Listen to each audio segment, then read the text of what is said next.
ፏድን እንደዛ ማድረጋችሁ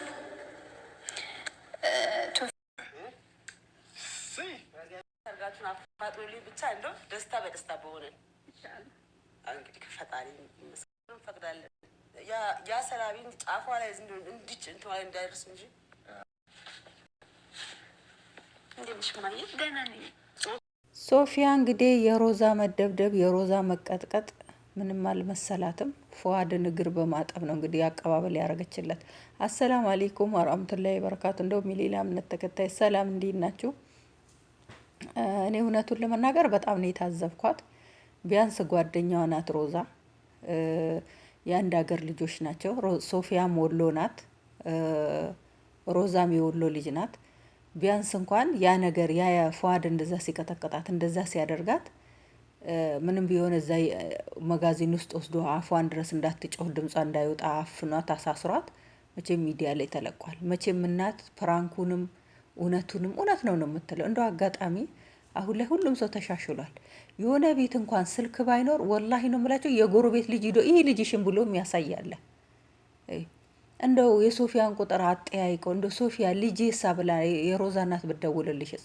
እናንተ እዚህ ፕራንክ ይሁን እውነት ይሁን አላሁ አለም፣ እሱን አናቀውም እኛ።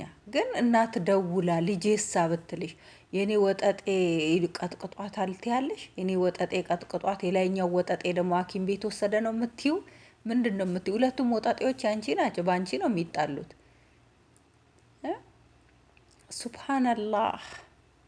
አላህ ከእንደዚህ አይነት ይጠብቀን ያ ረቢ። ኧረ አንተ ራህመት ሰፊ ነው።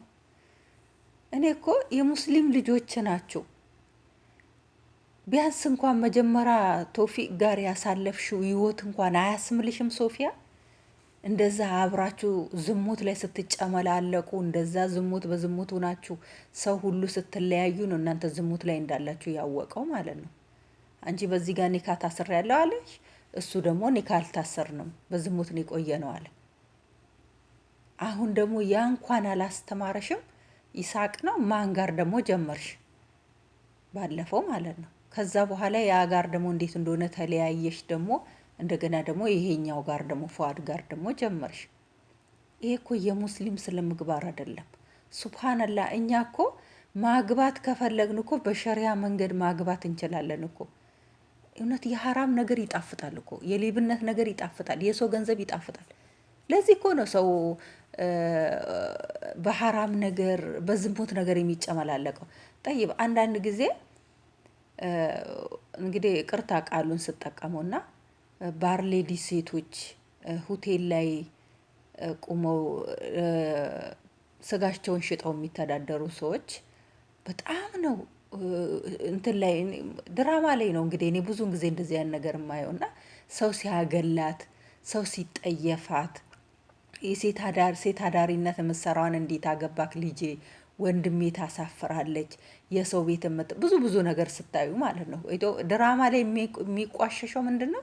አንደኛ ሴት አዳሪነትን ያቋሽሻሉ። ሁለተኛ የቤት ሰራተኛ የሀብታም ልጅ አያገባም። ያ ነው የኢትዮጵያ ድራማ ማለት ነው። የሴት አዳሪነት የምትሰራው ስጋዋን ሽጣ ገንዘብ ወስዳ በክብር ታድራለች አይደለም? እንደነዚህ አይነቶች ደግሞ ምንድን ናቸው? እውነት ማን ይሞት አንድ ቤት ውስጥ የሚኖር ወንድና አንድ ሴት እውነት ዝሙት አይሰሩም ብላችሁ ታስባላችሁ? እስቲ እንዱ ወላሂ እስቲ ኮሜንት ላይ ጻፉ። ወይ ወንጀለኛ ነሽ ውሸት ነው አይሰሩም ነው የምትሉኝ? እንግዲህ ይኸው እንግዲህ አሁን ሶፊያ እና ቶፊቅ አንድ ቤት ነው ያሉት።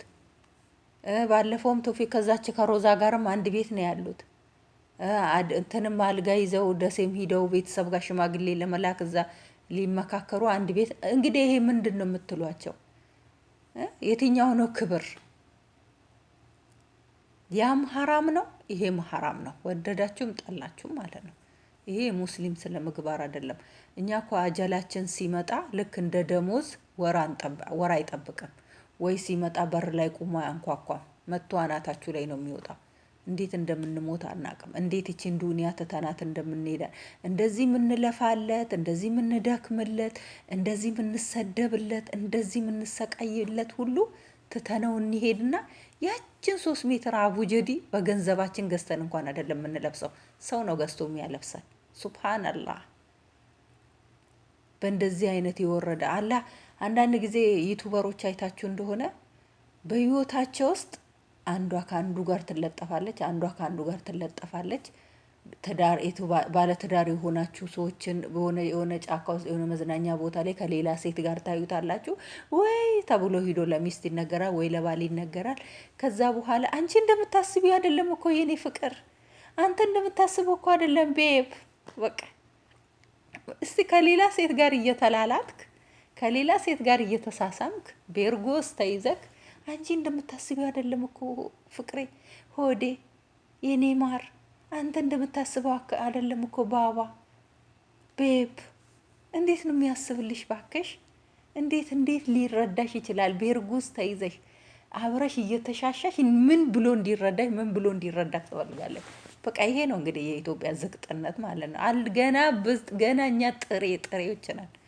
ትዳር እንዴት እንደሚመራ ማናቅ፣ ስለ ምግባር እንደሆነ ምን እንደሆነ ማናቅ፣ የቤተሰብ ክብር ማናቅ፣ የሀገራችን ባህል ማናቅ። ዛሬ እንትና ቪዲዮ ስንት ቪው አመጣ፣ ዛሬ እንትና የለቀቀው ቪው ስንት አመጣ። እኔማ ነገ እንደዚህ መቀወጥ አለብኝ። በቃ አሁን ላይ እናንተ ቀውጡት። በቃ እንደዚህ አይነት ነገር ካልቀወጣችሁ እንዴት ነው ቫይራል የሚወጣ ቪዲዮአችሁ? ሙስታሂል። ይሄ ሁሉ ነገር ይሄ ሁሉ ትርምስ ሁሉ በቃ ቻናላቸው እንዲያድግ ነው እንደዚህ የሚተራመቱት። ከዛ ደግሞ አላህ ደግሞ እንደ ሰው አይቾክል አይደል? ጠብቆ ደግሞ ህይወታቸውን ትክክለኛ ኖርማን ህይወታቸውን ደግሞ ፕራንክ ያደርግባቸዋል ማለት ነው። እኔ ብዙ ዩቱበሮች አይቻለሁ፣ ብዙ ሶሻል ሚዲያ የሚጠቀሙ ሰዎች አይቻለሁ። ዝም ብለው እንኳን የሆነ የፊታቸውን